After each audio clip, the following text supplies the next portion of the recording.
Now, I have to say one thing. When I'm right, I like to be right. Yeah. What's wrong? I would say the music's still going. Oh, here we go. Yeah, that's from the headphones. Oh. So when I'm right, I like to celebrate the fact that I'm right. And Stamati, sometimes in life, we have to take things by the balls and admit that we are wrong. Look, man. I'm a minority in Adelaide, but I have come to terms with I was wrong, and because I was wrong, I bring in. I paid my debts. You got the Tim Tams. I even brought a iced coffee for us. Premium iced coffee. According to OTR. It's with the syrup, the whipped cream. Is this keto friendly? Absolutely not. Okay. Oh, probably. It's got a lot of high fats, but there's probably some sugars in there too. But look, I bought you 2 packets of Tim Tams. I've also got a packet of Tim Tams here to indulge in tonight. Excellent. So, can we confirm the findings? I think it was at 9% said chocolate and like 91% said biscuit. Is that right? And of that 9%, I'm pretty sure there was only one vote, and that was me. Yes. So I'm wrong. I'll take that, and we'll continue on in life, I guess. But all right. Yes, I apologise, Adelaide. I was wrong. It's a biscuit covered in chocolate. How do you feel? Defeated. I was so passionate about this. Pretty much how you feel every time you played my team at the Comets, huh? We're in the off-season, Valandi. We're in the off-season. Oh, we're coming very close to pre-season. Oh, no, it's a long pre-season. Got to really spark it up. Oh. All right, so guys, like you've just heard, Stamati has admitted that the Tim Tams are in fact a biscuit. Just like I said to him the other day, you can have a chocolate biscuit, but there's no such thing as a biscuit chocolate. And what was the advice another friend of yours gave you? So think about chocolate. So today he said, and this is where the sort of light globe moment for me. He goes, you could buy a block of Cadbury chocolate, yeah? I'm like, yeah. He goes, it's solid, right? I'm like, right. And he goes, there's nothing in between it. And I said, well, hold on. Why can't you go buy a block of chocolate, like with the almonds in it? He goes, yeah, there's just inside the chocolate. He goes, there's a biscuit in between the 2 layers of chocolate. He goes, it's a fucking biscuit, you dickhead. And that's it. So I'm like, you know what? I was wrong. Adelaide's right. And, actually, my sister did email Arnott's. Yes, and we haven't got the official response yet. Oh, would you like me to read you the email she sent to Arnott's? Go for it. Let me get this up. So my sister Michaela, shout out to her because she did a toll as well. 11 votes said chocolate at 16% and 56 votes of biscuit, 84%. So there's that. So she says to Arnott's, good afternoon. I hope this email finds you well. I have a random question. My brother and his friend have a podcast, Two Blokes in a Pod, on Spotify, and their latest episode has had a discussion/debate on Arnott's Tim Tams. Stamati, my brother, seems to think Tim Tams are a chocolate. His co-host Valandi and the rest of us think it's a biscuit. Could you please confirm and help solve this debate? Have a great weekend, Michaela. So we haven't heard back yet, but as soon as we hear back, we'll put it on our socials. Okay, well, that brings me to my next piece. This is Two Blokes in a Pod. Hey, what is that? The podcast where, well, it's a bit of this, a bit of that. I don't understand. Just blokey laughs and blokey chats. Okay. Whatever it is, let's get started.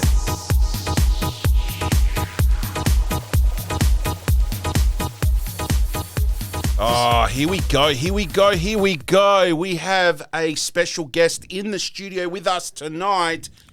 Very famous on TikTok, an Adelaide own. Yes. I've been speaking about this guy for quite some time because one of the main topics on this podcast is TikTok and the fact that I have no idea how to use it properly. It is quite difficult. But this guy here has over 30,000? 25,000 followers. Not bad. Not bad. And correct me if I'm wrong, but it all just started from, telling people the definitions of Greek words. Well, no, it started like pre-COVID, like just before COVID. Honestly, I was just filming videos and like went through my old phones of all footage that I had and stuff that had no purpose. And I was posting I went on TikTok more for the live aspect, but the video aspect for me was just a malakia with my friend. Yeah. Something that I could just put out there. I'd get 2,000 views. And then I posted, my first viral video was a skit that I did with my mate, Artie Steph. And it was about me having 3 daughters. Dude, I didn't even know he was filming. And I was just being myself. And I posted it. I went to sleep. I forgot that I posted it. And I wake up to 100,000 views. Oh, jeez. Oh, wow. And then when that happened, I kind of... Because TikTok to me was just a malakia where you post videos. Yeah. Then I started doing research. Then I started finding out more about lives. And from there, man, it's kicked off to something different. I'll tell you that much. Well, George Ragz, welcome. Thank you for having me, Valandi. Thank you, Stamati. It's an absolute privilege and honor to have you on because, like we said, we talk about your TikTok all the time and the crap that I see on there. Like last week, I get this random video in my inbox. Yeah. He was at Artie's convenience store. Yep. And what was the music in the background? So this is the thing. So when I was at Artie's Servo, there was no music playing. So Artie had a situation on hand, which I don't think I'll talk about here, but he had a situation, he'd been upset for a bit, and it was the happiest I'd seen him. Mm-hmm. And I rocked up, and you know what Artie's like when he's over the moon? It was just being Artie. And then I filmed it, but I randomly filmed it the same amount of seconds as the Oompa Loompa song from Willy Wonka. And the best part is, when it started going Oompa Loompa, I turned the video without knowing to Artie. So something like that is simple, you know what I mean? But the thing that, with me and my TikTok, the thing that I'm at the point where I've actually got a video editor. I paid someone who you guys might know to actually film my videos, film my street interviews that I do, help me film a few home skits. And it's a guy called Kieran Davison is from Big Brother. He was on the first season of The Return. Hang on, Kieran, the one that does all the driving videos? Yeah, the driving videos. He's coming over my house tomorrow. We've got 3 or 4 ideas that we're going to ping out in a video. And then, believe it, so this year, this is a crazy part. So I grew up with you being a DJ at every event. And obviously we figured out that we knew each other from obviously connections and family and stuff. But I don't even know where I was going with this, but today, obviously I have the podcast. Right, with you, which to me is crazy. It's an honor and privilege for me to be here. It's one for me to be here with you. But number 2, I had a company called Voya Vodka because I stopped TikTok for about 9 months now because I found my missus and I said I'd always put it to the side. But Voya Vodka reached out to me from Sydney and sent me a bottle of vodka, and tomorrow I'm doing a brand deal video. Oh, wow. So this year, bro, in the first 2 weeks, TikTok, which I haven't ditched it, but I've let it be. Yeah, right. Let it kind of do its own natural thing now. Now it's starting to repay me with all the work that I put in, which, Christe, it's a lot of work. A lot of work. So now, but are you keeping up with it? So are you just reposting old stuff? Nah, or are you just leaving it as is and it's just accumulated views? Everything that's there is all original. Nothing's been posted twice. Okay. So some of the stuff that I've posted randomly might be a small idea that pops into my head at home. Yeah. But because the video editing part of it, I don't have someone carrying a camera, being able to take it to a laptop and edit it like Kieran does. A lot of the homemade stuff that I do now is a bit better than the old stuff because TikTok changed the cycle that if you watch it individually 3 times, it only counts as 1 view. Whereas previously, if you watched it 1,000 times yourself, that would be 1,000 views. So it's kind of like all my content. I haven't had individuals. Yeah. All individual stuff, and everything that's there is the stuff that I've recorded and posted from the past. How do they judge it? Is it by the IP? I think it's honestly or is it just the user? It's by the user. But then what happens if you don't have a TikTok account? You just open it and you just start. I think it counts it as well. If you have an account on TikTok, so say you've got the app on your phone and you've got an account, it counts as a view. Yeah. But if you get a video sent from your friend and you don't have the account, you still get to watch it as a public viewer, like a guest, but it still counts to me as a view. All right. But what counts to me more is the likes. So I've hit about 250,000 likes on TikTok from all the videos. Very good. But the thing is, I haven't had recently, like I haven't been posting, I haven't put effort. I haven't had 100,000 viewed video in a long time. But hopefully tomorrow we've got 2 ideas, man. So All right. then explain to me the whole how do people make an income on TikTok? Is it through the doing lives and battles and stuff like that and people gifting you? Yeah. So or can you make some dosh from just posting videos? there's two. So the way I tell people that have no idea about, there's 2 sides of TikTok, right? So majority of people say 90% of people will have an idea of the video part of it, where you post a video, you put it on TikTok, and unless you get 1 million viewers from generated content and you get an endorsement deal and a blue tick, you're not going to get money from it. You might get a brand deal here and there where a company like Voya will send you a bottle of vodka and be like, hey, can you make a video? So I don't pay for the vodka being sent, but their payment to me is a bottle, and then my return is make a video. But their risk is the video going to go viral? But tomorrow, with what we've got, it should hit at least, hopefully, pray 10K views. When I started posting videos, I was watching CEO Malaki's Many, a Canberra Greek creator with her dad. And I saw her go live and I joined her live. And obviously by this time I had 2-3 videos go a bit viral, but I had all of my older content on there, which I left and I didn't make private because it was my fresh stuff. You know what I mean? Like me with the boys filming, me mimicking Adam Sandler, stuff like that. That was no relation to being Greek, because that's what my TikTok videos more or less generally is. Yeah. So then I went on her live and I started following her, helping her, supporting her, gifting her. And then from that, she explained it to me. If you gift me $100, TikTok will take 70, I'll get 30.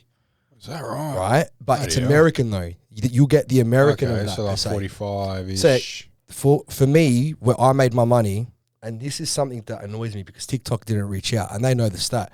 I held the record for the highest gifted 3.9 million coins and highest ranked top 5 South Australian TikToker for 2.5 years. No one beat me. Oh, wow. I had that record for 1.5 to 2.5 years. Mm-hmm. Because in between, I kept track and was still going live. And recently, 3-4 people from Adelaide have actually beaten me. But I had that record for 1.5 years. And when you put it into perspective, 100, if I get 100,000 coins, I'll get $500 American.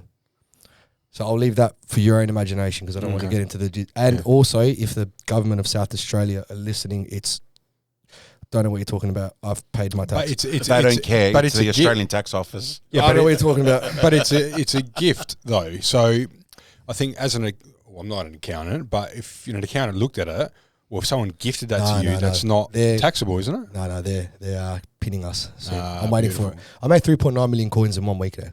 That's pretty good. 3.9 million in 1 week, but coins though. Yeah, and so that'd be what, roughly $2,000. No. If it's 100,000 coins, it's $500.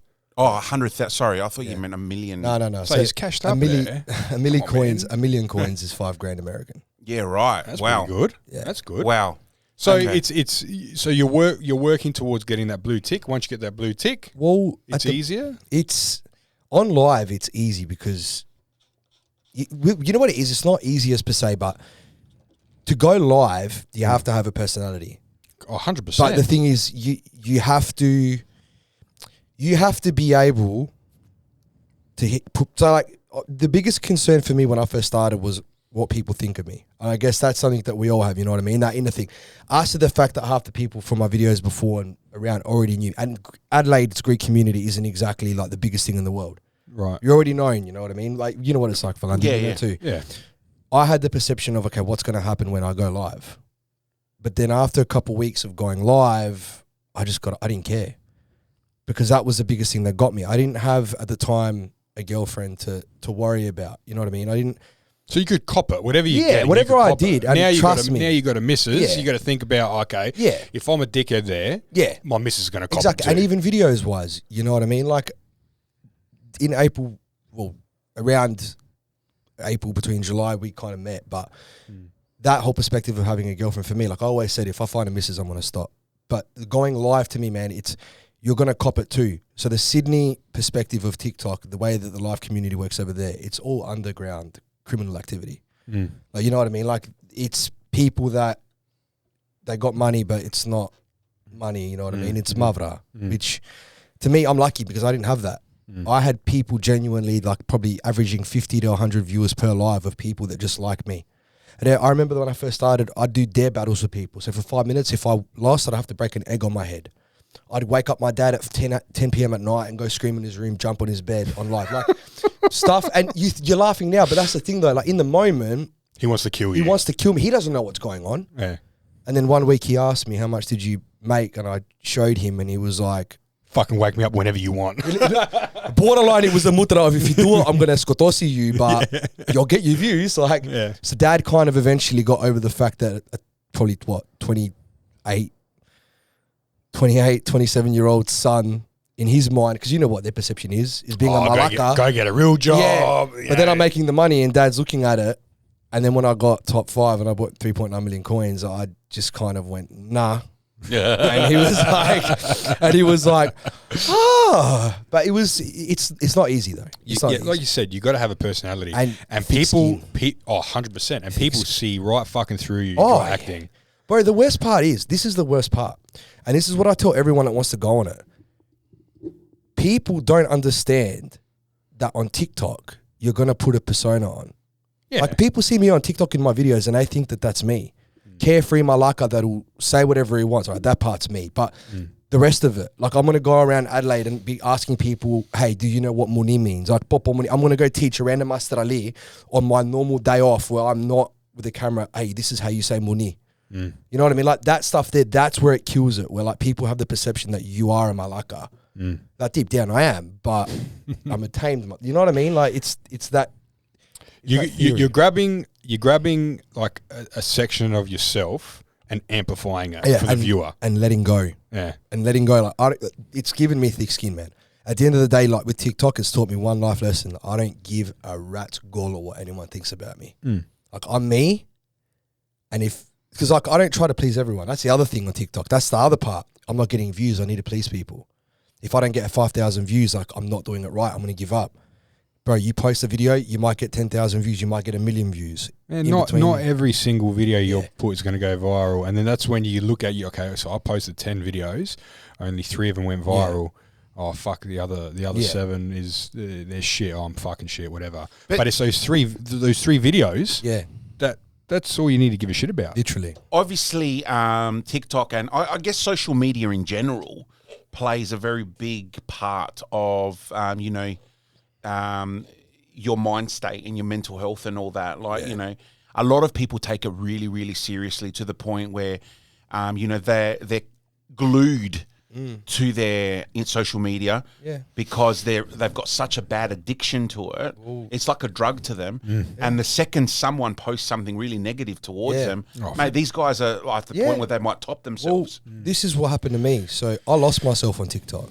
I did it full time. But the thing is, I was making cash and I could have done it still. But I lost myself because I was immersed. I wake up, I'd be on a chair in front of a camera. I wouldn't go out and exercise. I said the fact that I was 37 kilos heavier. And dude, every day you'd be worrying, okay, do I have access to my live account? Can I post a video? You get warnings for posting videos because you're that immersed that you don't care about the restrictions. What do you mean? Like, how so? So, like, what if you're posting too much? Yeah, if you're posting videos and people are reporting you because of the live. So on live, if they don't like you, they'll try to remove your account. Oh, you're joking. I lost access to my live account. I can't go live on my main account. And that's the account. Even now? No, not now. I can still post videos. I can't go live. Permanent. And TikTok won't even remove the ban. So they don't Why? even. Do you know what it was? They said it was sexual behavior, right? I was in front of a camera like this. So you can pinpoint what they're talking about. I know exactly what they're talking. I was talking to 2 mates like this in Greek, wasn't even saying anything bad, and then a second later, I got a violation, and it said permanent suspension of live access, and I reported it. I counted it. Appealed it. Appealed it. Nah, you're not getting your live back. Then my mate Kieran, he's got affiliation with TikTok because of him being on Big Brother, being a celebrity. They looked at my account 3 months ago. And they said, because there's no footage, we can't we access is live. Their records keep your live access videos for 3 months. That's it. So it's been what, a year and a half? So I don't have access to that account to like going live. So they're willing to ban you with no evidence. Yeah, no evidence, no proof. But because there's no proof or evidence or whatever, No, they're not going to give it back. Oh, that's fucking stupid. TikTok's run in China, and there's an Australian department. But the problem is, like I said, the live community is like the bluntest way to put it. It's like the underworld of Melbourne back when you guys were young.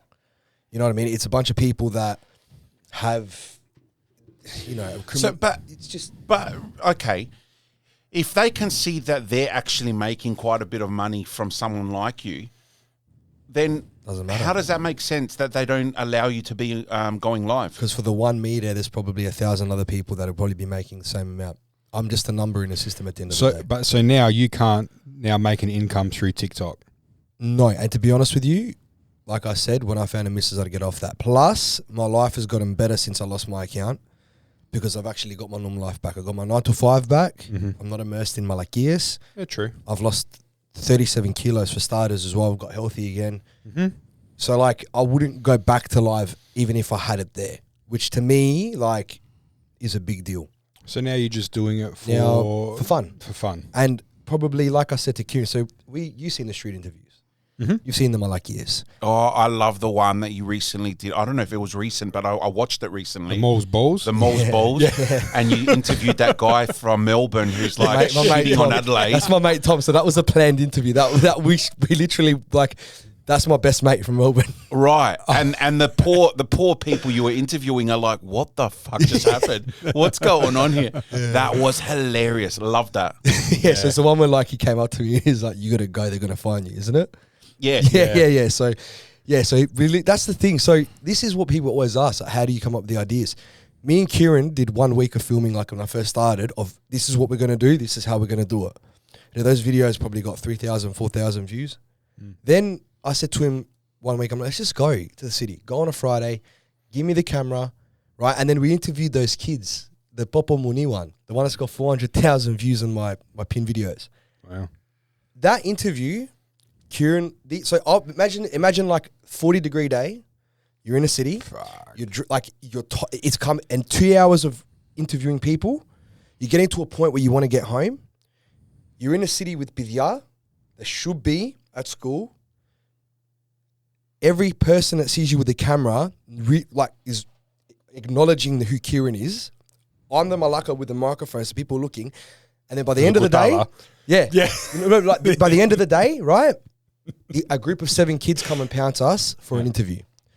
Before the interview, I literally looked at them and I'm like, boys, get away from me. I'm not in the mood. Like, just leave. Then they started talking and I heard them. And I looked at Kieran and I'm like, hey, film. No plan. No script. That's the best. Nothing. And then I literally looked at this kid and I'm like, so what would you do if you see a chick walk past you? How would you pick him up? And he goes, Papa, Muni. And that Papa Muni literally got me the 250,000 likes and all the views.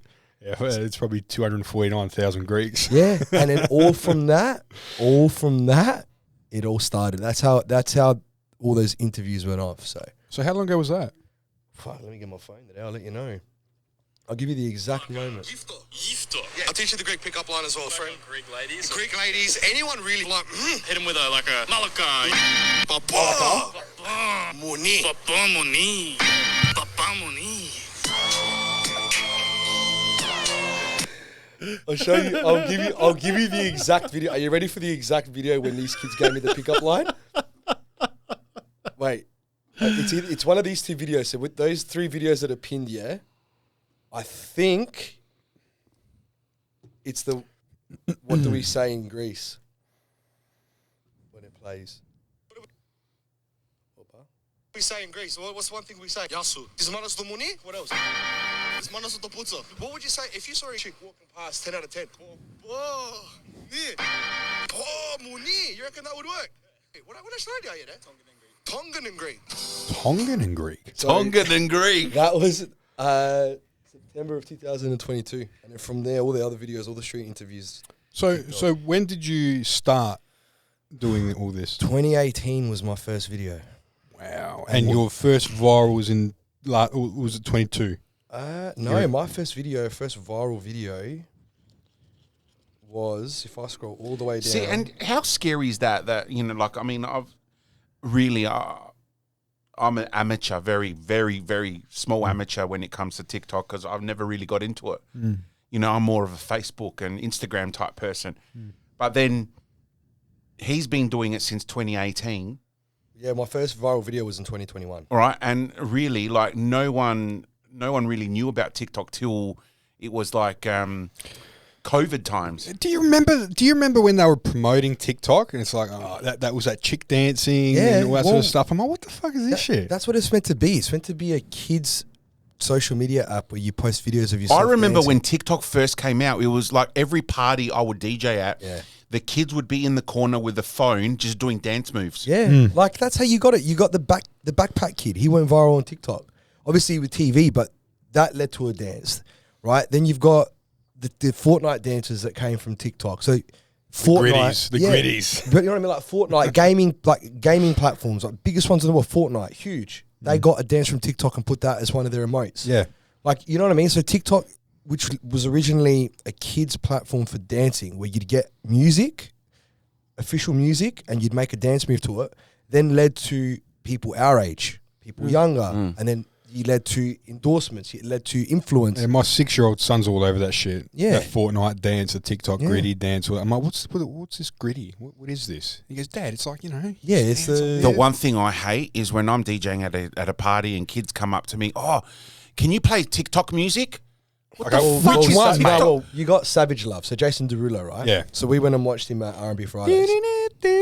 And the dance to that, there's a dance to that, but he did that through COVID just on he didn't release a song. He did that on TikTok. I remember this now. And that song on TikTok that he released ended up becoming one of his best songs. It's called Savage Love. And that dance to that is like Savage Love. And then you like do the ass thing. Yeah. Like, but that's what I mean. That's what TikTok is Far meant to be. But then people started posting comedy skits. It's like, it's evolved. But what they're making, they're from China. They're making something along the lines of $4.56 billion worldwide, probably like every 3 months. Dude, they're worth bulk. Like, they're worth a lot of money. But TikTok, the app, is not allowed to be used in China. No, it can be used, but they restrict what content. So they actually don't allow content that's going to affect their youth.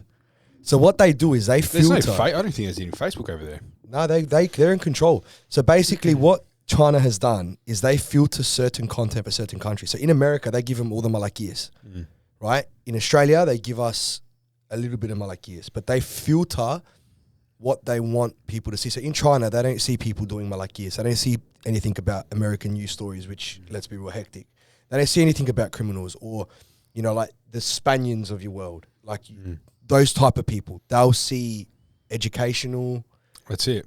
Stuff for there. That's literally it. They won't even get the dancing. They might get a dance or two. They might get a bit of the comedy that they do, but they won't get the rest of the world. So they filter that. Their government owns, I can't remember what the social media platform is called. And that's the only one that they can use over there. Oh, yeah. It's like another version of... It's another version of Facebook. Yeah. But it's government. Facebook it's government. and WhatsApp. Yeah. Yeah, it's like very that. similar to WhatsApp. Yeah. But they're making that much money there off of lives alone. Who gives a They don't fuck? give a rat's there. They won't get, you know, like America tried to shut it down. You know why they're trying to shut it down? Because the government's not getting any money there. The government, so that 70% that TikTok takes from you doesn't straight go, to China. 1% of that goes to the government there. So that's why the government tried to shut it down, because they wanted to get another 10% on top. So like that's why America tried to shut it down, but they failed because when like if you're a general person and you have knowledge about how finance works, it's a malakia. It was a ploy. So they use the whole privacy thing as not a distraction, but as an excuse, right? But then when Mark Zuckerberg went on, he got indicted, and he went on and he was speaking to Congress and all that sort of shit. It's still the fucking same thing. Yeah, so basically they're just trying to get more money out of TikTok. They're using your data. So like you go on Facebook. So you notice, obviously, whenever you speak about a particular product or you you look up a particular. Oh product, yeah, it's right there on the feed. right? Yeah. Yeah. So they, when it says, whenever you use apps now, it'll say, this application or this website can we have access to your photos, libraries, data usage, all that sort of shit, and you say only while using this application. So they'll grab your shit and then they'll put it in their, what's that? It's like a computer system. It's like an AI system. Yeah. So then that way you'll see that shit all the time because they've got your data and they'll be like, okay, so George likes, I don't know, like me, for example, I'm looking up all four-wheel drive stuff when I get my new car. So I've been looking up all these lights, the spotlights.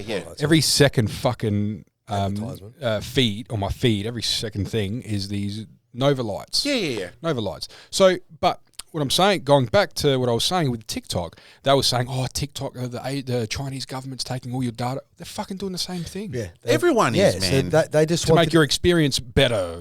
It's the World Wide Web. Yeah, it's World Wide Web. It's a ploy, and that's what it was. And that's how AI started. Correct. Because AI started because social media companies can automatically integrate what your feed is. So that's why they did AI, because if technology was always there, to make your experience more. They kept it from the public. Yeah. Because they didn't want the public to know. Artificial intelligence, that's another beast. But that's not even, man. Oh, honestly, it's... What about Elon Musk? He was talking about, he was on the Joe Rogan podcast, and he was talking about... The brain chips. The brain chip. Did you hear that episode? Yeah. That was ages ago. They were smoking pot and everything on there. Imagine, like, this is what I think, right? Imagine my old man. You've seen him on TikTok. Imagine if that bloke got told that, like, you need to have a brain chip in your head. He hates my phone as it is. He hates the fucking TV. He still thinks that you can smack the TV in the back and it fixes it. George, when I was younger, I mean, I was a St. George boy, right? Yeah. When I was younger, the priest would always warn us that one day in the future, they're going to be offering chips and putting them into people where they'll know all your personal information. You'll be able to wave your hand and pay stuff. And I'm like, the 666 barcode. Yeah. And like, nah, I'd never do that, this and that. But hey, hang on a second. I can now tap my phone or my watch the same shit. on a terminal and pay. Yeah. I've got glasses with cameras in there. Yeah, the Ray-Bans. And I used to work at Sunglass Hut too. It's like, fuck me. Bloody like mate. everything is technology now and The connected. The Simpsons called it all, eh? They did. They called it all. Man, I remember my cousin Greg, right? He's all into the tech shit as well, like same as me, right? And I remember, it was early 2000s. He used to buy all these tech magazines, right? Yeah. And he says, there's going to come to a point where you don't even need your phone anymore. I go, what do you mean? Because this was probably when Nokia was still sort of dominating, right? Yeah. Brick wall breakers. Yeah, right. And he was saying, man, it's going to be on your watch. I go, no fucking way. I go, who the fuck's going to talk into a watch, right? Dick Tracy did. Right. So now we've got the Apple Watch or the Galaxy Watch or whatever. And then he was saying, and then it's just going to be a little earpiece. So you don't even have to look at your phone. And now we got AirPods and Samsung earbuds and all that sort of shit. So you can just leave your phone in the middle of the room or whatever. Hey Siri. Yeah. Yeah. Hey Siri. All hey three Google. phones just went off. Mate, only two phones, mate. Only two phones. Got an Android right here. No, when you say it at home and you just hear the, Oh, yeah. like, because she's waiting to hear what your instructions are or what your question's going to be. So, George, back to you. Thank you for giving us the download and all that on TikTok. But let us talk about a bit about yourself. And obviously you've gone through a major transformation in the last 12 months. If you look at the videos of when you first started TikTok, you had that extra layer of chub, and obviously you've done some major work to yourself. Walk us through that. Obviously, the girlfriend plays a big role in that. Well, she does. But the story is 6 years ago, I did my ACL playing at Titans. Oh, shit. And I'd come off of a back injury before that, which basically they said I'd never play again. So I was 75 kilos before I had my back injury. Got told I'd never play again. Got told basically like I'd need potentially to be in a wheelchair when I'm older. I lost feeling in my legs, blah, blah, blah. But I was running at training, collapsed, couldn't feel my legs. That was a back injury from 16 that never healed. Did rehab for a year, Pilates, yoga, hydrotherapy, away from everyone. Because that mentally kind of, like giving up soccer. Yeah, it's something that you love Like to do, something that I man. love doing. I got cleared to play there. A year later, I got cleared to play, but I came back 85 kilos. I came back ripped. I had my six-pack. I had my V-line.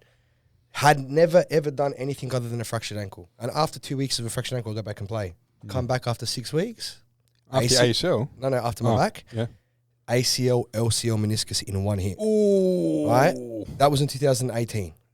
From there to the start of this last year, to the start of 2023, every time I'd go to lose some weight because I was gaining, every time I'd go to start getting fit, every time I'd go to run, to the point where my best mate tried to get me to go walking with him for a week, my body would collapse.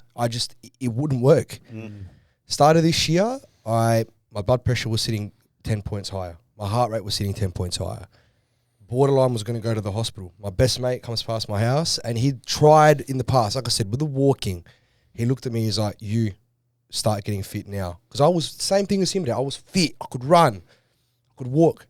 And I said, no. And he looked at me, he got me up, he slapped me in the face. It didn't hurt when he slapped me, it hurt my heart. I'm like, yeah, like maybe I should.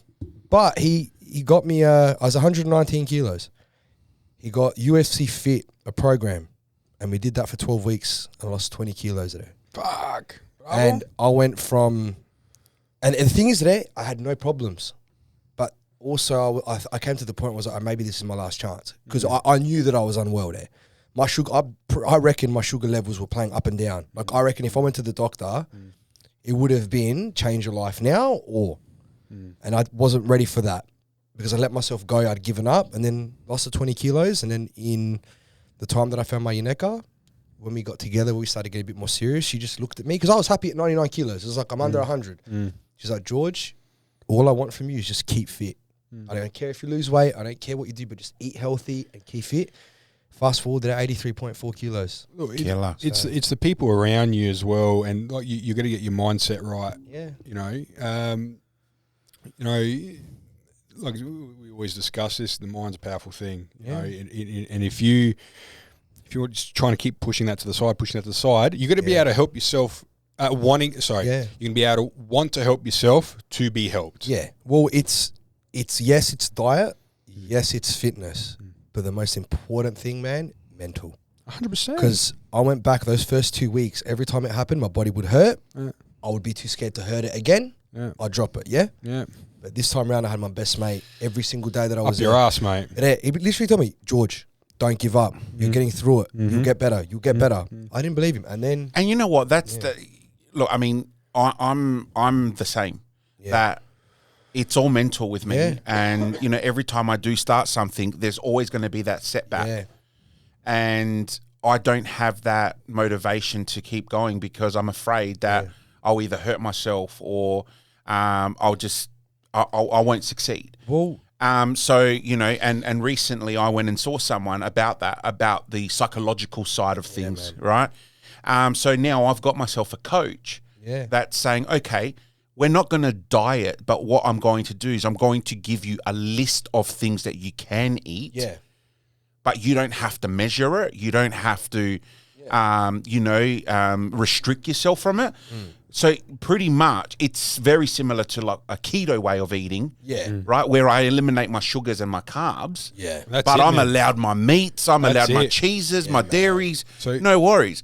So, but the best part about it is that they're keeping me in check, right? And like, once a week I have to check in with them, see how I'm feeling, So, like that's the most important thing. And they say to me that don't worry about the exercise yet. No, because your body is, at a level where you might strain yourself. Are you ready for what happened to me? Talking about that. So lost 20 kilos after the 12 weeks. I was working at SA Lounge Suites.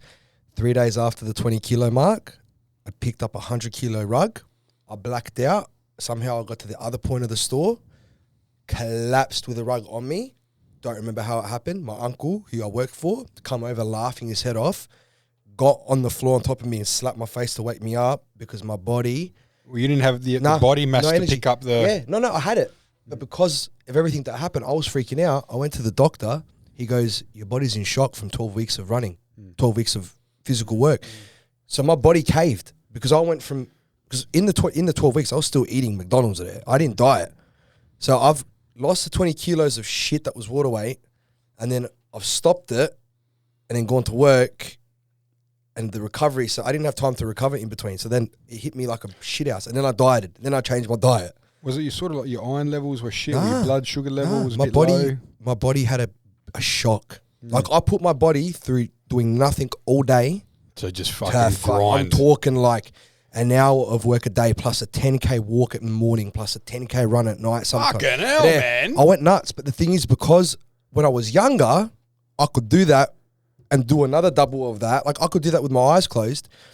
I just went from 0 to 100. I don't have in between there. I don't have a 50 where it's a medium. For me, it's you go or you don't. Like I go, I die trying. You know what I mean? And then literally there. Shit yourself. Yeah, basically. But no, yeah, man. And then I changed my diet. And then to make my diet better, I intermediate fasted. I got on fat burner, which is an oxy shred. And dude, the last 5 kilos at 90 kilos, I'd go home, I'd want to cry.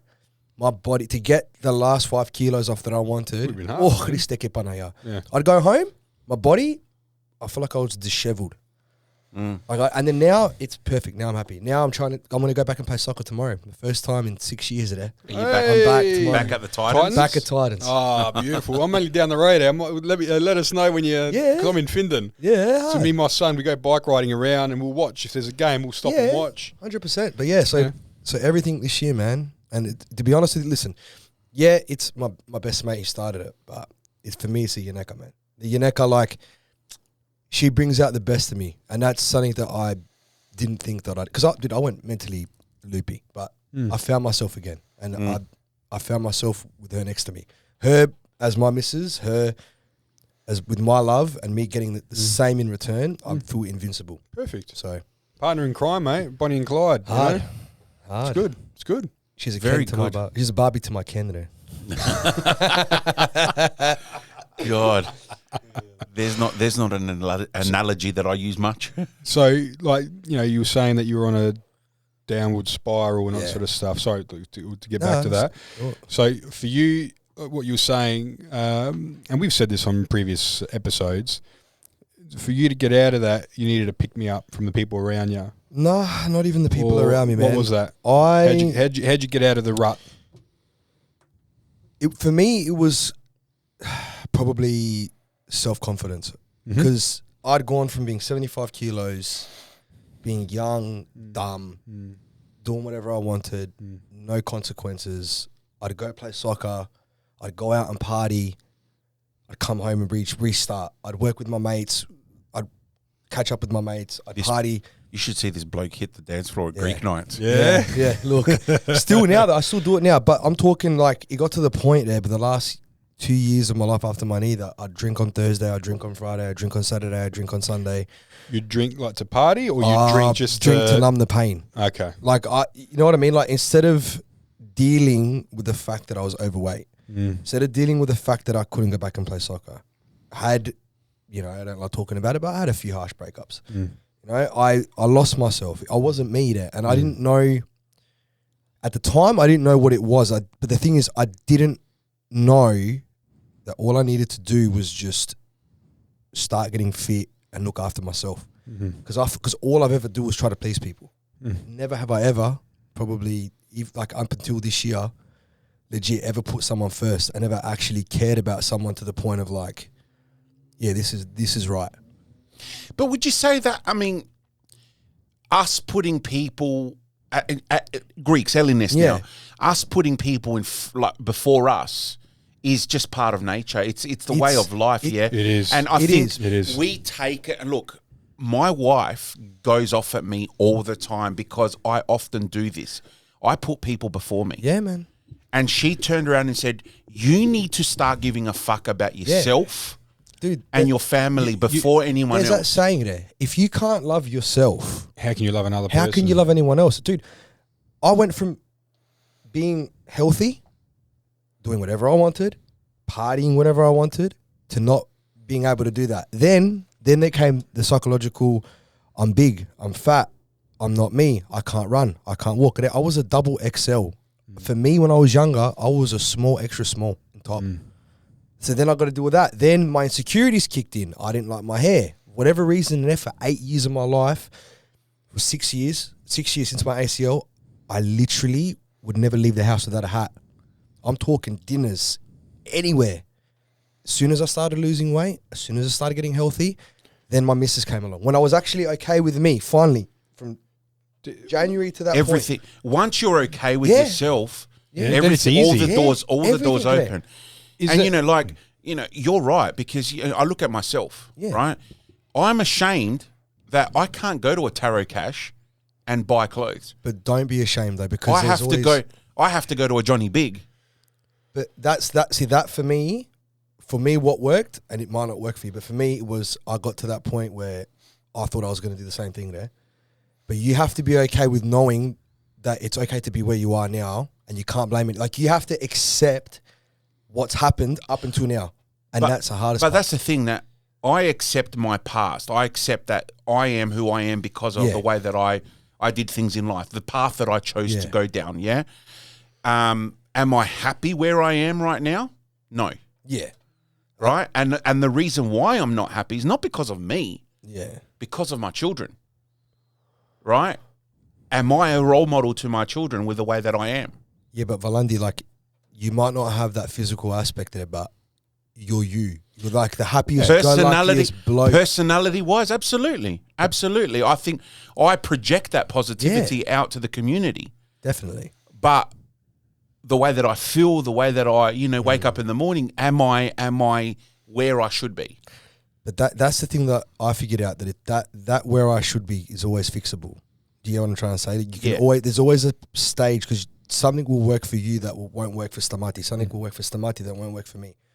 But when you find that thing that works, like your keto diet you talked about. Oh, man, I dropped 25 kilos, man, on keto in 4 months. Yeah, but that's the other thing though. When you can figure out how to do it your way, things get better, man. And you know what? yeah. Like, you'll get there. You'll get there. Like, You, know what you I got to mean? find your niche. Yeah.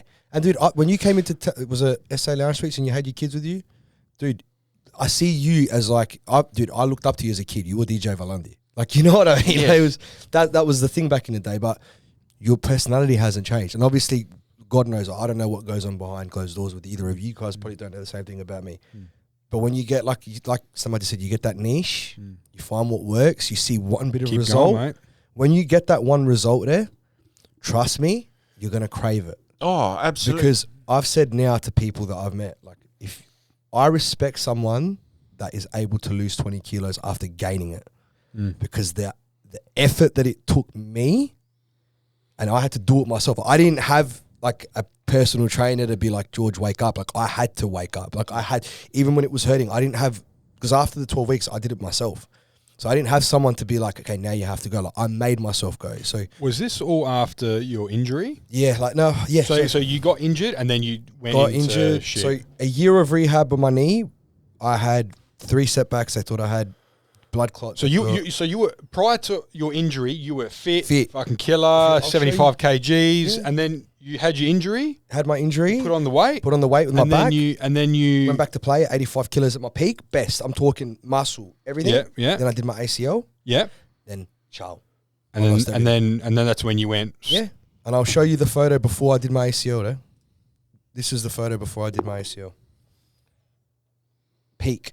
Football. Like, I'm talking- football. But the thing is though, even now, like, I look at that photo, I feel better now with where I am than what I was there. Yeah. But like, you'll get, dude, back to you. You'll get there, man. Trust me. I know you with one thing. If you can put the same effort you put into Doriforos, the DJing, and you find a way to do it, you'll get there, man. Nothing is impossible. It's what you make impossible. Oh, absolutely. And like Mindset, I said, like, mindset. Yeah. In the past, every time I've tried something, it all comes down to my mindset and my lack of a why.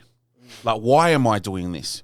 Now, I've finally found that why. Yeah. And I'm really determined to make my life better Yeah. for myself and for my family. 100%, man. And Right. you want to be able to kick a ball. with your And kids. I'm just like you, do not give a fuck what anyone outside my four walls says. Exactly right. And that includes my mother and any other person in my life. It only matters about the people within my house. Are you ready? I understand what you're saying. My father, when I was fat, you're too fat today to lose weight. My father, when I hit 85 kilos, you're too skinny, gain weight. Yeah. I can't win. Yeah. I think I saw this. Yeah, I you saw that video. Man, my mum is like, on one hand, you know, you're like a pig. You're huge. You need to do something, lose weight. But then she put you On the other hand, puts a pasticcio in front of me. Eat, and not just And the then you- plate, the whole top yeah. And then you don't eat. And it's like, eat. I made it for you. What's wrong with my cooking? Yeah. While you're eating, Is there something wrong with you? Like, you know, are you sick? And that's the Is other there one. another woman in your life, like who's cooking for you? Big Artie. my wife. Artie Steph, yeah? Yeah. Artie Steph. Because he was one of the mates away in my circle that was always like, bravo, you're doing well. And he saw that video and he goes, fucking, how'd you lose your weight today? Did you get on the gear? That was the other one I was copying, man. Oh, did you get on drugs? Like, fuck.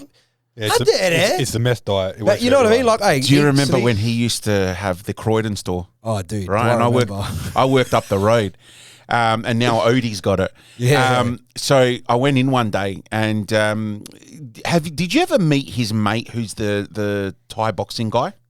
Pinky. Pinky, that's it. Yeah, I know Pinky. Yeah. Funny. So they were talking there and all that, and you know, I was talking to Pinky about wanting to get into a bit of Muay Thai and just for my fitness and all that. And I dropped him. I'm like, fuck, I need to lose a few kilos. And this is when I was a bit lighter. This is many years ago. I'm like, oh, I need to get a bit lighter and all that. Straight away, oi, I know what can help you. Meth.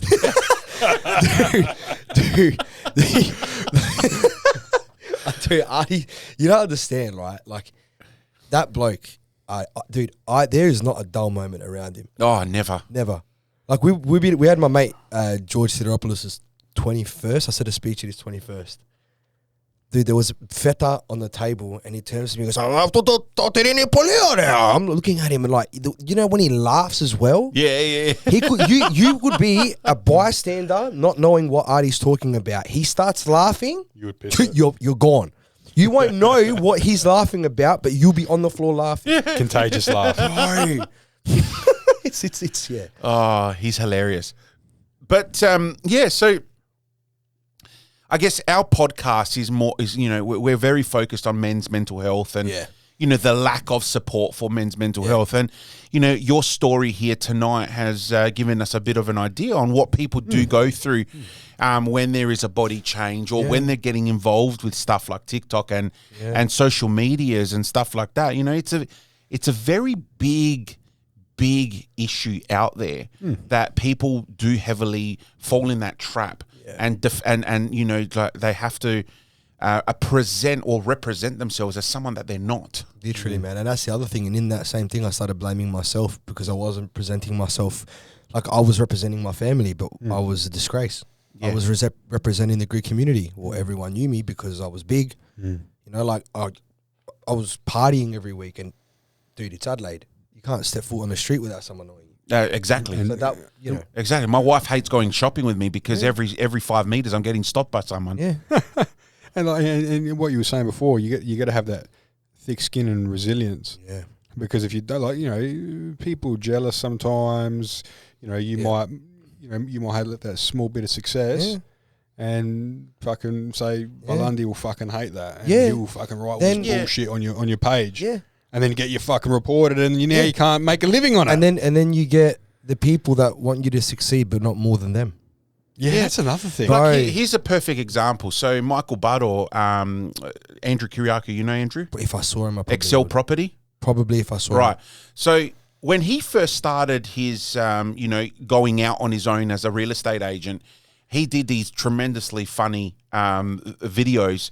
Every property that he listed, he did like a funny video to not only showcase the property, but also give himself a bit of a profile. Yeah. Absolutely loved it. I was in a couple of them too. Yeah. Right? We did a Blues Brothers one and like a James Bond type one. Yeah. Right?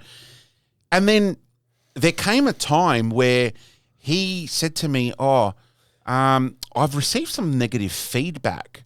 And I said, what do you mean? And he goes, jump on YouTube and check out the comments under the videos. And it really affected him because he didn't know how to handle that. He was getting a big name through the mainstream media like Channel 7, 9. They were really hitting hard and, like really promoting what he was doing for property because it was a unique thing around Australia for him to do such videos. Themed videos. Yeah. And I guess what had happened there is that, he was getting that fame from what he was doing, but at the same time, there were people that just didn't like it. Now, whether it be negative because they were jealous of him doing that idea before them, or they just didn't like him, or they just didn't like the video, right? And it affected him. And he said to me, I went through a really bad stage where I didn't know what I was doing wrong. Yeah. And I said, but unfortunately, that's the way that the internet works. People sit behind a keyboard. Keyboard warriors, mate. Keyboard warriors. Yeah, because a lot of and I said, don't think that hasn't happened to me as a Greek DJ in the community. 100%, man. Or the radio show that I run or the podcast. People sit there, like they're slandering my name. But do you think that I give a fuck? 100%. Not. It's like this today. How many rooms have you been in that you don't even know the people that are talking? Like your name has been in people's mouths. You've never met them before. You don't know who they are. No. And that's the thing, though. It's the first thing to do. This is what I've noticed, right? The first thing that people can do is be like, well, that's not for me. All right? And that's all well and good. That's where, in theory, that's where it should be left. But we're not living in a society like that, where people will be like, that's not for me, asto, xejaseto, leave it. We live in a world where that's not for me, but then they have if you thought that could be me, like, why isn't that me? And then the minute that happens, it all changes. Because 99% of people bagging you, probably because they wish they were you, and the 1% is just a troll. You know what I mean? And that's what I found. You know what I mean? They're quite happy to type it on the fucking feed. But you come face to face with them. Oh, how you going, man? Yeah, dude. Yeah, I had see you people on doing TikTok. well. So here's a funny story. There was this one guy who kept on slandering me online under a fake profile. I caught on who this person was. Oh, you bastard. Right? I caught on and I followed their pattern and I knew exactly who this person was. One day I bumped into this person, right? And I greeted him normally like I would by their real name. How you going? How's the family? Rah, rah, rah, this and that. And, we're talking like no problems at all, nothing. And then I just dropped the fake name that he used online. Best. Right? Yeah, I did. And they froze. And they go, oh, well, what'd you say? And I said the name again. And I go, oh, does it ring a bell? No. And I go, stop fucking lying because I know you're the one that is making all that bullshit. And you know what? I'm a respectful person. I'm not going to make a scene out of this. But you, from now on, can get fucked. Yeah, man. And don't ever approach me again with your bullshit fake nature. Well, and then they turn around and say, oh, come on, man. Come on. We're just having a bit of fun. I go, you want to have fun? Do it with your own name. And we'll have fun. Because had you posted those comments as you,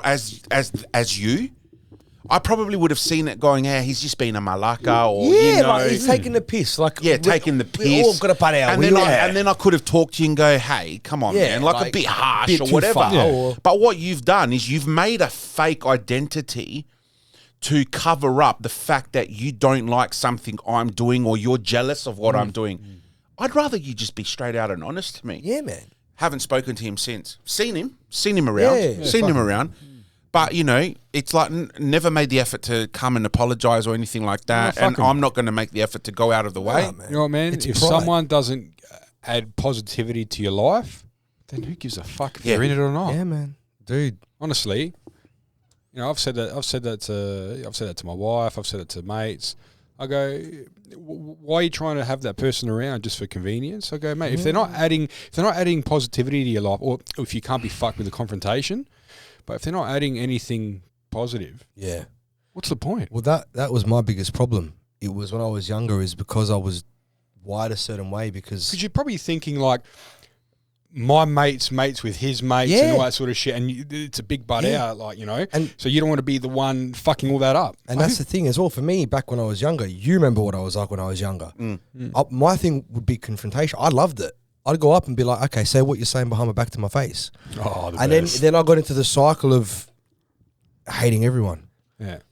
Because, you know, I was like, well, say it to me. Yeah. But then eventually I got to the point where, like, you know, something that I learned, and this is the other thing. I said to the missus as well, like, in my life, I want to... How good is it? It's actually killer. I want to level up, right? Yeah. I'm at the point now where I'm 30. Like, my TikTok has given me a very good start.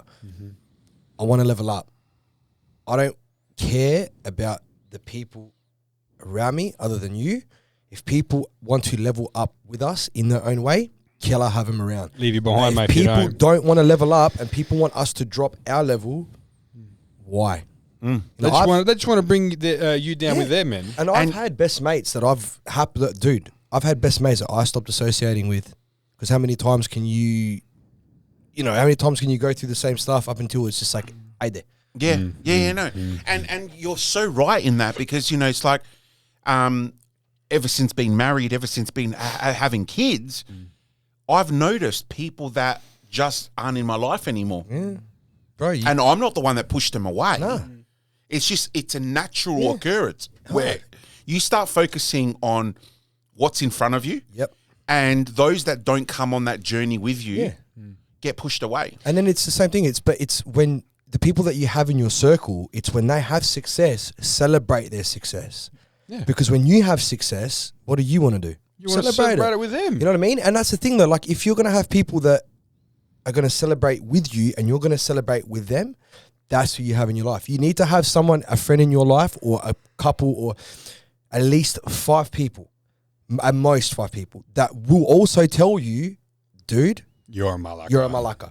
Yeah. In the same way as they're going to be like, dude, I'm proud of you, same way, aid there. Yeah. That's what I've learned, man. Like, Dude, you know, it's funny. I say this story all the fucking time, right? But the first day I started high school, so I'm driving in the car with my mum, and she goes, Stamati, listen, year 8, you can have all these fucking mates, heaps of them, tens and tens and tens of fucking, you know, heaps of friends. But as the years go on, as you go to year 9, year 10, year 11 and onwards, is that group is going to become smaller and smaller and smaller and smaller. And then by the time you leave high school, you'll be able to fit them on one hand. yeah. Just fucking right, mate. Boom, my papa said the same thing. He goes, Yeah. "You've got 2 lines in between 3 fingers." He goes, those 2 people that are going to be in your life. My best mate, I've known him for 25 years. Luke Soto, my best mate. Other than that, I've probably, as the journey's gone, I've got 2 new friends that I didn't even go to school with. Yep. And that's it, man. And you know what? I'll still associate with other people, say hello, but I'm not, they're not. Hey, you just be nice. Yeah. Hello, goodbye, how's the family, this, that, all that bullshit. Yeah. But the real people, they'll tell you where you're being a malaka. They'll be genuinely happy for you when you succeed in one thing or multiple things, whatever. And that's it. And then vice versa. When they're being a dickhead, you call them out on it. Yep. And hey, when they do something good, praise them. Hard, man. Like, Praise them, be with them. like from TikTok, I made my other best friend, my mate Tom, Melbs. He's a great guy, Melbourne. When I was younger, I never thought I'd be friends with someone 10 years older than me. But best mate, man, keeps me in check. That's the people that I want in my life, man. It's people that will tell me you're a malaka, or stop, or rethink it, and not because it benefits them. Because Well, he is a malaka. to Tom. Melbs. Yeah, Tom. I mean, you know, he comes to Adelaide thinking, well, there's only a population of 6 Of 6 people. Fuck you. Oh God. No, That's what I moved to Sydney for a little bit, and then they would come here and be like, "This is like a big country town." Yeah. Well, fuck off, mate. And you know what? That's what I love about Adelaide. It's the best. Dude, I would go anywhere in the world. There'll only be 2 places in the world that I move to, but after 6 months, I probably miss this place. Melbourne, I could do. Oh, I don't know why. Melbourne, but Greece is the only other one. Did I go to Sydney? Hate it. Yeah. Go to Brisbane? Sydney's hectic. Hate it. And I got stories from Gold Coast too. Gold Coast is all right. I hated it, bro. Yeah.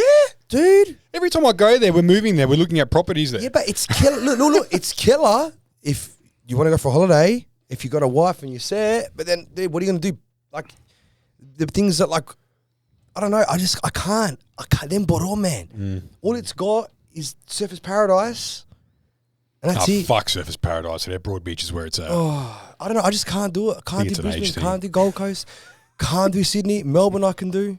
Melbourne I love. I love Melbourne. Melbourne's a second home. Yeah. But the rest of it, I can't do it. And even in Greece, like, I could do Greece.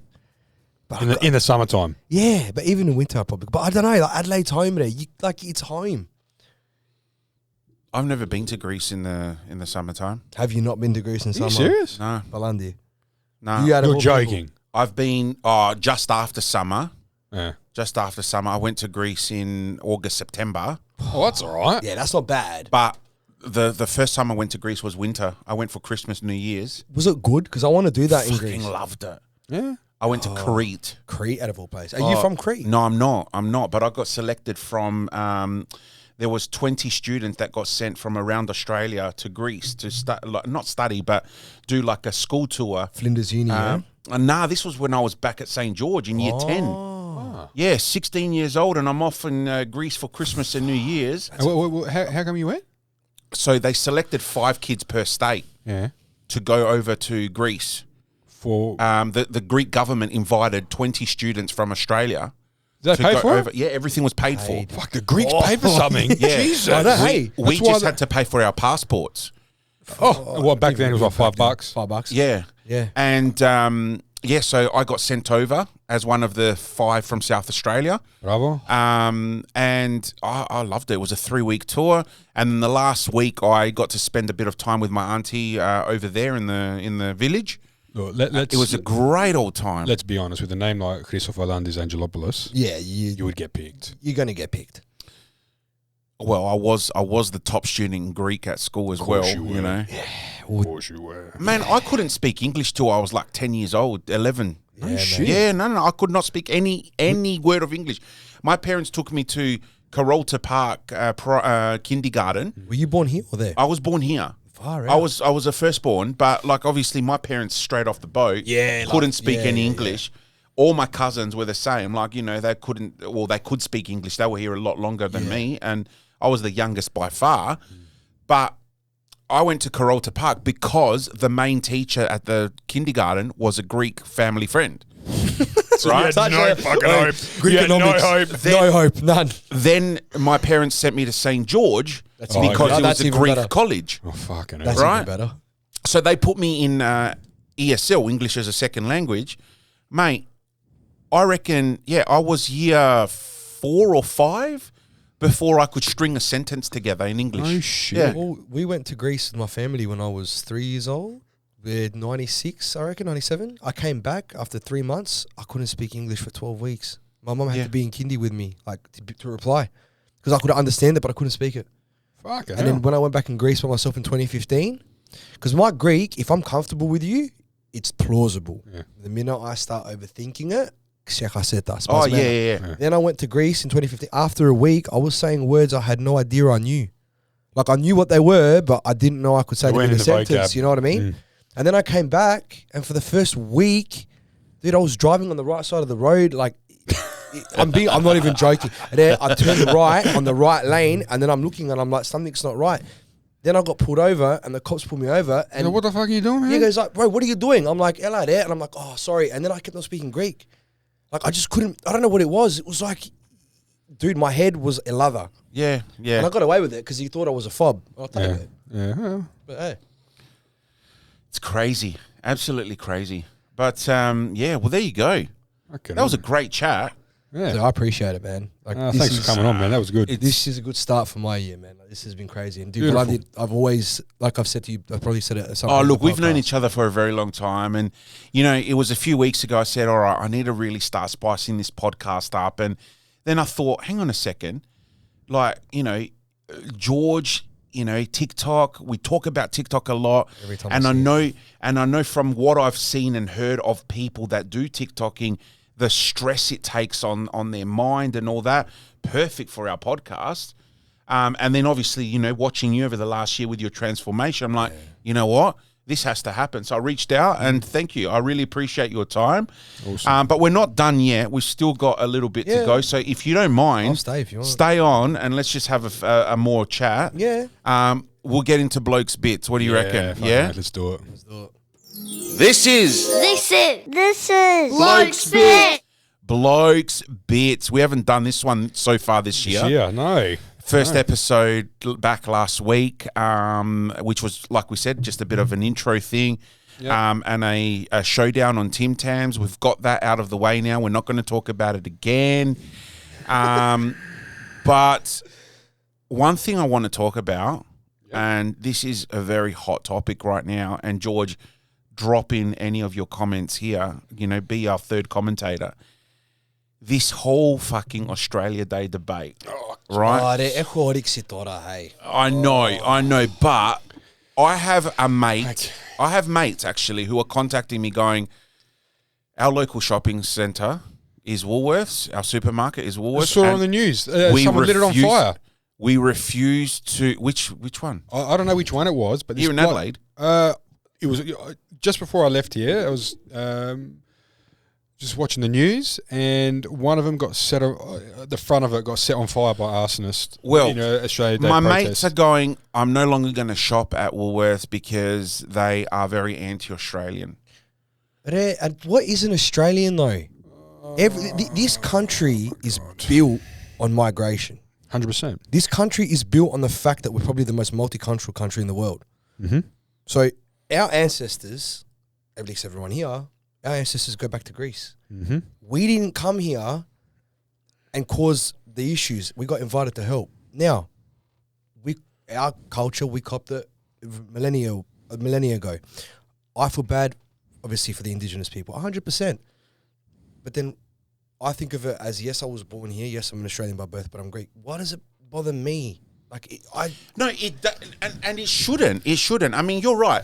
When our parents first came to Australia, fucking my dad mate. used to tell me stories of he would be working in factories and just the average Australian would walk past, hey, you fucking wog. And, Wog this, wog that. Like our generation has embraced the word wog. Yeah. And we're proud of that word.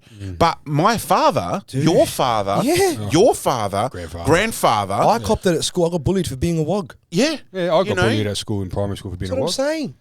And it wasn't from the local Indiano No. or the local Leb. No. It was the, It was us that I local know. Anglo. Yeah. And the one that came here with his parents came here on a vodka with his hands and feet together, telling me that I shouldn't be talking with my hands free. Yeah. But I guess the debate here is, they're not selling Australia Day merchandise because they find that no one cares about it. But you know what? The uproar now. Who cares about I care about it because that's the one day where we all come together regardless of what nationality you are. Yeah. Yep. And we celebrate this beautiful land that we're on and the life that our parents built here. But dude, Right? our parents came here to start a life for us. Yeah. Like, you know what I mean? Like, So, if we were living in Greece, we'd be celebrating the 25th of March because Correct. that's the Yes. national day, right? Yeah, man. I mean, very different circumstances, though. That's the national day where Greece celebrates the independence Yeah. Orchid from the Day. Turks, Orchid Day. right? No, that's 28th, That's sorry. in October, October where 28th. we said no to the Italians. No, yeah, Independence Day. Yeah. So Independence Day is Yep. in 25th of March. Correct. And then you've got, all these other countries have Their different own thing. independence or national days. Well, 4th Here of in July. Australia, 26th of January is Australia Day. Correct. We celebrate being Australian. And you know how we celebrate it? We celebrate it with a suvla. We That's celebrate right. being Australian We by them celebrate it- allowing us to be exactly. Greek. And we have an Yeah. Australian flag and a Greek flag. And what more does an Australian love than lamb? Nothing. So we put on a lamb spit. Right? We put on a lamb spit, which is Australian and a Greek. Snags on the you Barbie, know what mate. I mean? But that's the thing though, there. Like, it's... Okay. We celebrate because we're Australian, but Australia gave us the start there if we're in Now, Greece. the argument is, should supermarkets be getting involved in political matters? Absolutely not. No way. Why should Absolutely they when not. we can't? Like, recently we had the yes and no debate about, the adding Indigenous people into our constitution, or giving them a voice to Parliament. Sorry. Voice, Well, the voice. Yeah, the Go voice. back. Yeah. Yep. Woolworths ran a massive campaign. Again, Yes. why are you getting involved in the political side? When we had the gay and lesbian... Mate, just sell us our fucking bread Yeah. and milk And shut the fuck up. Why are you getting involved in political campaigns? Why- You are a supermarket. Yeah. But people don't realise or understand that Woolworths, Aldi, Coles, all of them are not owned by Australians. They're not. They are not Australian companies. Hence, the bigger issue is, why are you getting involved in Australian politics? Because let's be real, there. What is it? Even the indigenous people didn't want to involve themselves. Yeah, I know. So why? Well, we voted no. We voted as a no. nation. And then what they did? Did you hear about after the vote? They were still going to put the yes vote, even though they In voted South no. Australia. They were going to do it. Yeah, No, on a didn't he do it? local level. Didn't he do it? No, it hasn't been passed yet. No. Hasn't been What's his passed name? Everyone thought he was Greek, but he's not. yet. Malinauskas. I Malinauskas. go to Woolworths to get my mortadella and prosciutto and See, that's lamb. where you're wrong. You should go to Tony and Mark's to get your mortadella. But you know what I mean? Like, that's why I go to Woolworths, not to be told that I should vote yes or no. Look, to those people that have an issue with what Woolworths is doing and what Coles isn't doing and all that, you know what I say? Support local. Go to your Foodland, IGA, Drake's. Foodland. Yes, go Right. to X Convenience. Yeah, go to X Convenience. I mean, they don't do deli meats there, Doesn't but matter, but still. go to Croydon X Convenience and Well, you can see just go Odie. to- He'll make you a nice Go to coffee. Artie on Crossroads. Or Just- Crossroads and Just see go to Artie. your local your fruit and veg, man. Yeah, man, even your local butcher. But even Local then, the butcher. meat, is it Australian meat?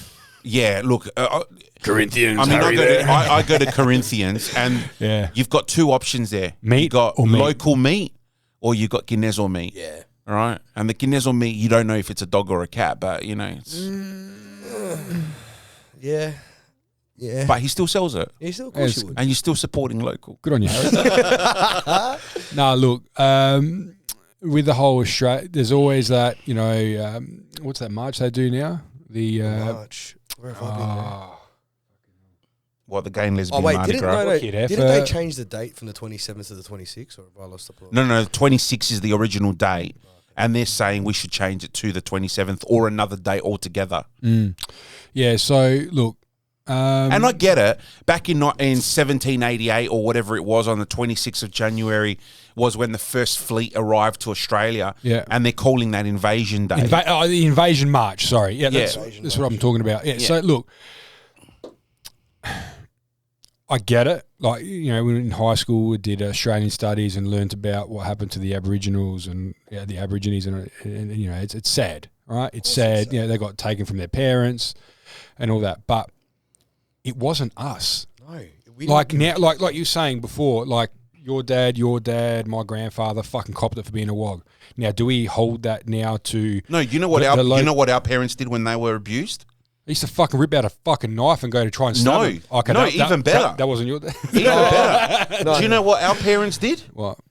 Embrace They saved up their money and bought land, houses, businesses. In St. Peter's. Every corner had a Greek fish and chip or gyros shop. They thought, you know what, fuck yes, we'll contribute to this society even if you don't want us here.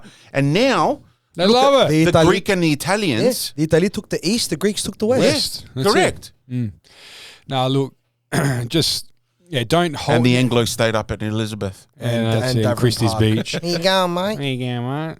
Now, look, they shouldn't now, like that, we obviously apologise as a nation, and look, I'm not very political and all that sort of stuff, but look, we apologise as a nation.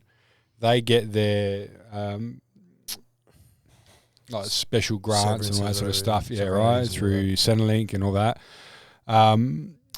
And there's always help if people need it, all right? So now don't try and blame the modern day Australian for something That the past did. in the past. Like I said, our ancestors fucking copped it when they got here. Yeah. Do they now hold it to the modern day Australian? That's my debate. Do No. we come up with a racism day? Because what I got the bullied wogs? at William Light Primary. I got bullied for being a Greek. Yeah. I went through torture. Yeah. Like I had a lot of mental health problems from that. But you see me going around every so often, even when I still get called I don't get Tara Cash, and someone left the store and goes, "Oh, you're not bad for a wog." I looked at them and I'm like, "You better smile when you say that word." George, one of the reasons why I quit championship swimming at 16, I was a very, very fucking, I was like this far off from Olympic squad swimmer Yeah. at 16, right? Training 8 hours a day. the one of the reasons why I stopped is because I went to an all Anglo club. I was the only fucking wog there. You're the only Opalopolis.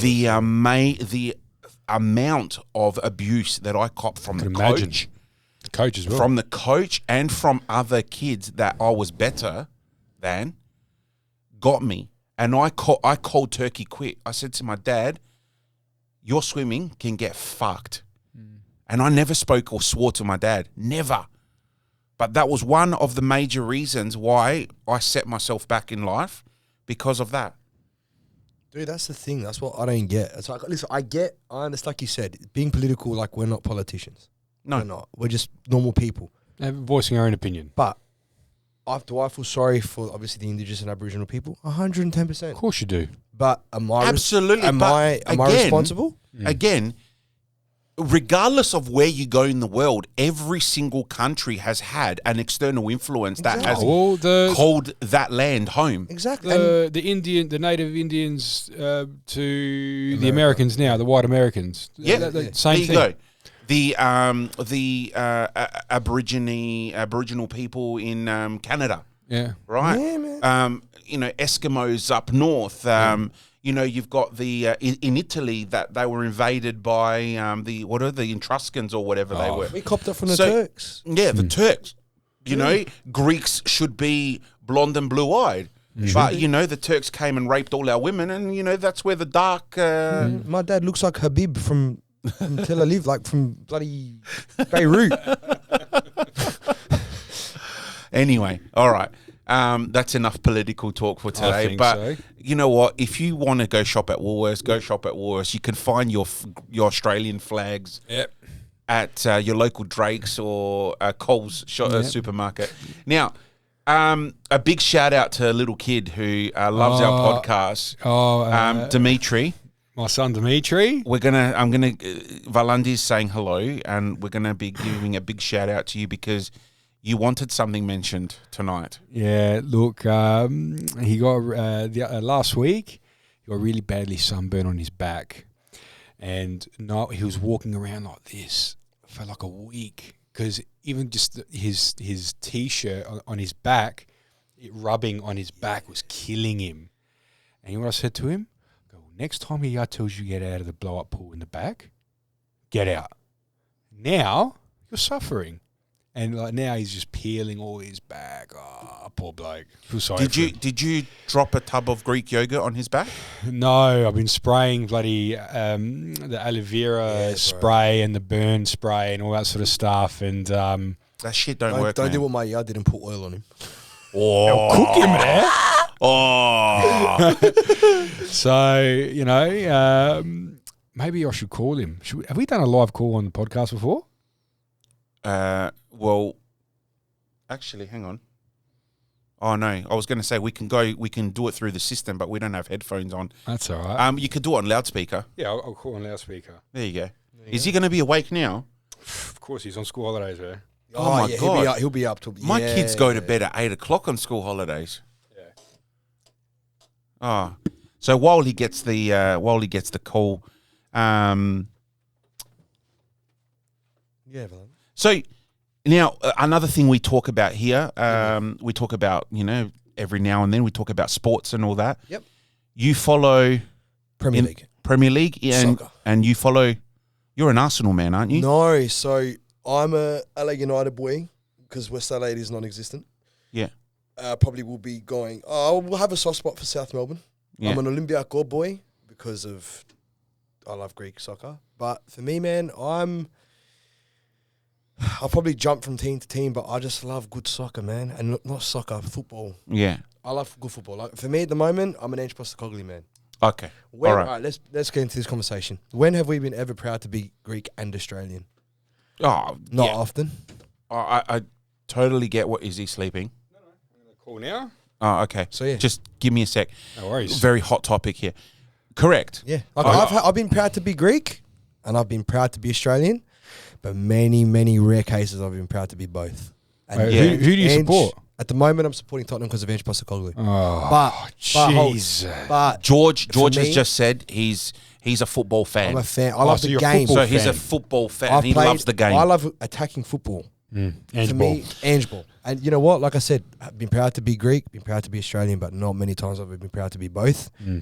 I hope people realise how good Ange is, and obviously that's a whole other debate. Us will be for an hour, but like my missus for my birthday this year got me a signed Celtic top with his signature. Oh, yeah. That's Dude, ripper. 2 patches at the bottom, and it's got the certification ticket at the back of it. Yeah. And then my heart melted because all I said to her, because she loves music. Yeah. I'm not going to tell you what she did because she'll kill me. Yeah. I'll tell you off air. But she loves music. She knows that my thing for football's here. And she knows that Ange Postecoglou. I only mentioned that once in the first week we got together. My birthday in October. What did I get? That photo. Bravo. Yeah, wow. Dude. Bravo. Wow. Dude. If I'm not the luckiest man, one of, without like a senior mic, if I'm not one of the luckiest men, I don't know. Well, Stamati and I are both very big Arsenal fans, but at the same time, I am loving what he's doing in the EPL. Yeah, 100%. Look, for like an Australian, right? Him over there ripping it up, hands down, very proud. Yeah. Unfortunately, it's Tottenham. Look, but that's the thing though, even as a Tottenham fan, right? Even Arsenal fan, sorry.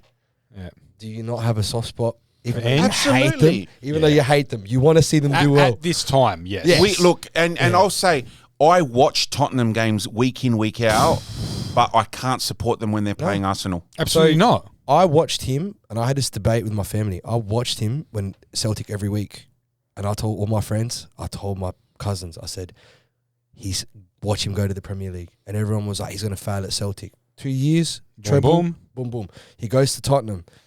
I love it, and I said nothing. I love it when I see people say he's going to fail, because he loves it too, yeah? And look what he's doing now. He puts Man United to shame. Oh, yeah. Ten Hag. Well, they drew 2-2 this Yeah, morning. yeah. Ten Hag for the past year and a half has put every excuse. Ange Postecoglou's got 10 injuries, 4 players in the World Cup or Asian. Yeah, he's got no son. Asian, Africa. Yeah. And he's still drawing. And Harry Kane went to Harry fucking Kane Bundesliga. went to Bundesliga. He's signed what? He's got James Maddison. He's got Vicky Van der. He's signed these players, and look how good they're doing. And theoretically, they're only like 6 points away from top. Back to Equal your boy. points. But before we get to Dimitri, so a big shout out to my neighbour Shane.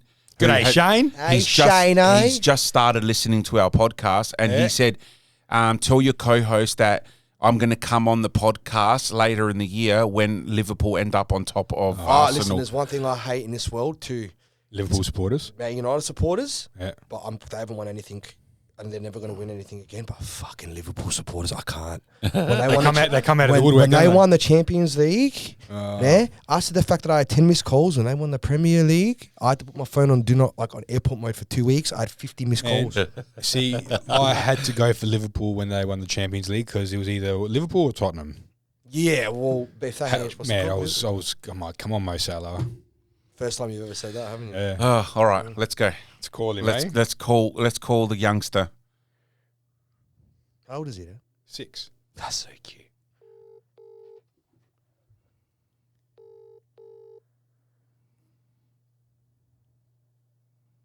Hi. Hi, Dimitri. Hi. So you're on the podcast at the moment. You say hello to Valandi, please. Hi. Hi, Dimitri. How's your back going? Not good. Not good. So, Dad told me you had a bit of a misfortunate situation where your back got burned in the blow-up pool. Yes. Yeah. So, were you told by an adult to get out of the pool a bit earlier than you did? Were you told by an adult to get out of the pool? Yes. And did you decide not to listen to them and keep on playing in the water? Yes. So, what lesson have we learned here? What lesson have you learned? To get out the pool when the adult says to. That's going to last you Very good. Now, Dimitri, what are you using on your back? What sprays are we using? What's helping you with the pain? Aloe vera spray. It's an aloe vera cream. You're putting aloe vera cream. I love the cameo from Katrina. Katrina in the background. You know, I'm sure Katrina would do anything to be on this podcast. She's a big fan. Big fan Big of the fan? podcast. Yeah. But is that sarcastic? No. Oh, no. She loves that. No. She's the one that introduced me to the podcast before I started coming on. Really? Oh, yeah. Mate. So you're using lots of aloe vera, Dimitri? Yeah. Okay, I'll tell you what you need to do. Tomorrow, take Baba shopping and go to your local supermarket and get yourself a big tub of Greek yogurt. It has to be Greek yogurt. Okay? Yep, Farmers Union Greek yogurt. And get Baba to rub it all over your back. And I guarantee within 2 hours, you will be hunky-dory. Oh, what? Okay. Yep, and if you want, get Dad to get a little bit of garlic as well, and a bit of We're turning him into a gyros. no, a bit of cucumber as well. So turn it into tzatziki, and it works even faster. So I can burn him. That's better than my idea of the olive oil. Hey, awesome speaking to you, Dimitri. Okay, mate. All right. Look, I'll see you when I get home. All right, mate. Okay. Okay. And what soccer team do you follow? Liverpool. Dimitri, what soccer team do you go for?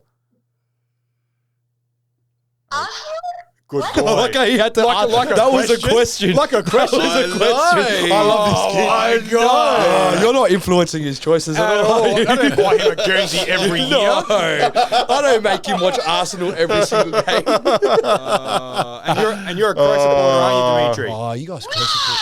Good boy. Good boy. Who do you go for? Good boy. All right, mate. I'll see you later, all right? Bye. See you, Dimitri.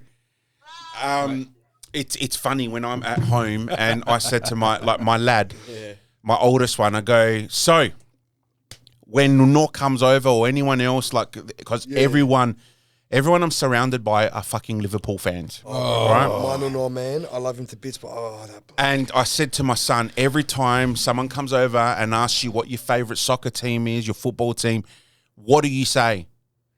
Adelaide Comets. Jesus. What a lad. I'm like, what? Adelaide Comets, mate?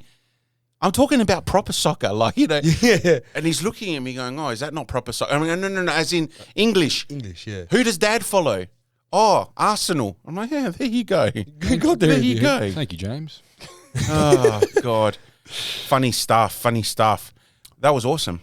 Very good episode. Very Thank good. you very much for coming on, mate. Nah, thanks for Appreciate having it. me, man. So, guys, you can check out George's videos Yeah, so on TikTok. Your handle?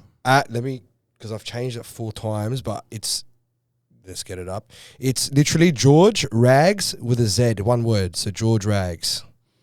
Rags as in what women get once a month. Yeah, there's a start. No. Let me explain, right?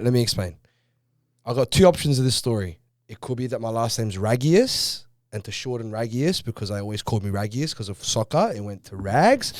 Or it could be from the fact that I was an angry kid and once a month I had my rags. Now, you decide. I'll go with the second one. Yeah. But yeah, so George Ragz. That's a bit like me. Like, my first name is Chris Valandis. And You said it like a real Aussie. He's Christo Valandis. Christo Valandis. Oh, come I've got on, a man. podcast. My name's Christo Valandis. We've got a lot of listeners that aren't Greek. You know what I mean? So it's like, anyway. So Trying to please everyone. Back in school, Yeah. we had 3 Chris's in my class. You know, being a Greek school, your name was either George, Costa, Nick, or Chris. It's true. All right, and then the occasional Tommy. So The occasional Tommy. Yeah, the occasional Tommy. So I separated myself because I'm not a Christopher or a Christos. I'm a Christovalandis, which is celebrated on a very different day to all the other Chris's. Oh, yeah, because you're Yeah. So I cut my name short to Valandi. And that's how I went through school. Didze Valandis. Well, literally, this isn't a word of a lie. I don't respond to George. The only people that call me George is my mum and my dad, and only when they're mad at me. Yeah. And my missus calls me George. So what do we call you? Yeah, but that's what I'm saying. If you say George in public, I won't look up. Because I'm used to everyone being like, Ragius, Rags. Like, I don't respond to George. Rags it is.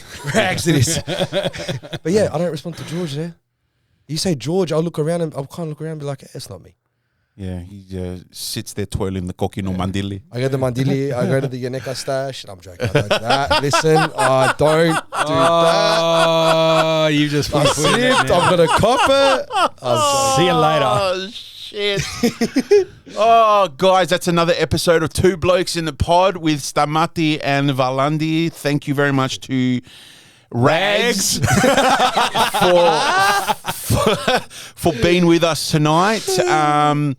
Like always, reach out to our socials, Two Blokes in the Pod on Instagram, Facebook, Two Blokes in the Pod at gmail.com. And YouTube is coming, guys. YouTube is coming. And again, thank you to a couple of people that have reached out about sponsorship this week. Oh, beautiful. So you'll be getting a sponsorship package shortly to, nominate what you want to do with our podcast. Beautiful. Thanks. Thank you very much. Have a good one. Until you. next week, Two Blokes in the Pod.